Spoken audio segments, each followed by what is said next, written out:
अगदी छान पातळ, कुरकुरीत आणि भरपूर प्रोटीन असलेला मिक्स डाळींचा डोसा आज आपण बघतोय.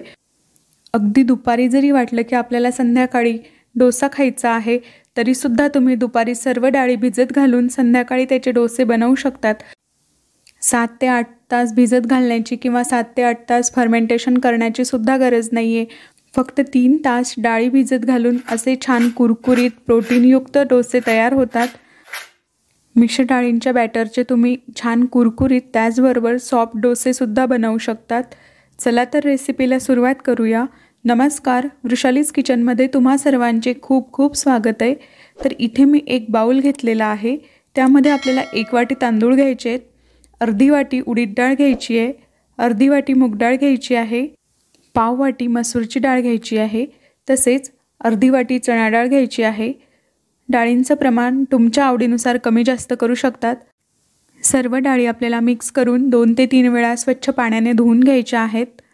त्यानंतर आपल्याला डाळ बुडेल एवढं पाणी घालून याला 3 तास भिजवून घ्यायचं आहे. आणि 3 तासानंतर तुम्ही बघू शकता डाळ छान भिजलेली आहे. डाळ एका मिक्सरच्या भांड्यामध्ये काढून घेऊया आणि छान बारीक वाटून घेऊया. डाळ भिजवताना जर आपण थोडंसं कोमट पाणी घातलं तर डाळ अगदी लगेच भिजते. सर्व डाळ आपल्याला मिक्सरच्या भांड्यामध्ये काढून घ्यायची आहे. त्यानंतर यामध्ये 5 ते 6 लसूण पाकळ्या घालूया, 2 ते 3 हिरव्या मिरच्या घालूया, 3 ते 4 आल्याचे तुकडे घालायचे आहेत, 1 चमचा जिरं घालूया. सर्व आपल्याला अगदी बारीक वाटून घ्यायचं आहे. गरजेनुसार पाणी आपल्याला यामध्ये घालायचं आहे. तुम्ही बघू शकतात मी छान बॅटर बनवून घेतलेलं आहे. सर्व एकदा व्यवस्थित मिक्स करून घेऊया. बॅटर व्यवस्थित मिक्स करून झाल्यानंतर यामध्ये आपण चवीनुसार मीठ घालूया. बॅटरची कन्सिस्टन्सी या प्रकारे असायला हवी. खूप जास्त पातळ नको किंवा खूप घट्टसुद्धा नको. तुम्ही बघू शकतात अशा प्रकारे बॅटर असायला हवं. डोसा बनवायला इथे मी बिडाचा तवा घेतलेला आहे. तव्याला तेल लावून घ्यायचं आहे. त्यानंतर तवा थोडासा गरम झाल्यानंतर आपल्याला यावर बॅटर घालून डोसा छान पसरवून घ्यायचा आहे. तवा खूप जास्त गरम नको. थोडासा गरम झाल्यानंतर आपल्याला यावर डोसा पसरवून घ्यायचा आहे.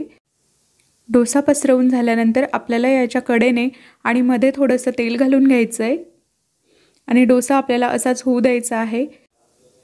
सर्व बाजूने लालसर रंग येईपर्यंत आपल्याला डोसा शेकून घ्यायचा आहे. ज्या ठिकाणी डोसा छान पातळ झालेला आहे तिथे तो लवकर शेकून होतो.